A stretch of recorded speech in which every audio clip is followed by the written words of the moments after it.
સત્યના શિખર ન્યૂઝ હું છું પાયલ બામણિયા તો જોઈએ આજના મહત્વના સમાચાર। રાજકોટ જિલ્લાના ધોરાજી તાલુકાના ભોડા ગામ નજીક નર્મદાની મુખ્ય પાઇપલાઇનમાં ભંગાણ। નર્મદાની મુખ્ય પાઇપલાઇનમાં ભંગાણ સર્જાતા પુષ્કળ પ્રમાણમાં પાણીનો વેડફાટ। એક તરફ ધોરાજી તાલુકાના ગામડાઓમાં પીવાની પાણીની સમસ્યા તો બીજી તરફ પાણીનો વેડફાટ। પાણીની પાઇપલાઇનમાં ભંગાણને કારણે વેડફાઈ રહ્યું છે હજારો લીટર પાણી। ઘણા દિવસથી પાણીની મુખ્ય પાઇપલાઇનના ભંગાણ હોવાનું સ્થાનિકનો આક્ષેપ।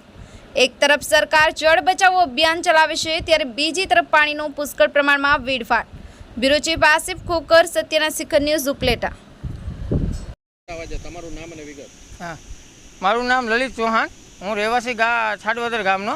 પાણીનો અત્યારે બહુ તંગી હોવા છતાં અટાણે પાણીનો બહુ નિકાસ અહીંયા થઈ રહ્યો છે, વેડફાઈ રહ્યો છે।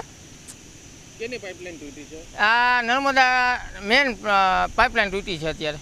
હા, ઘણા ટાઈમથી તૂટેલી છે અને દિવસોનો તો ખ્યાલ નથી। અમે નીકળતા હોય તો અહીંયા જોતા હોય, કોઈ હજી રિપેર કરવા આવેલું અહીંયા નથી।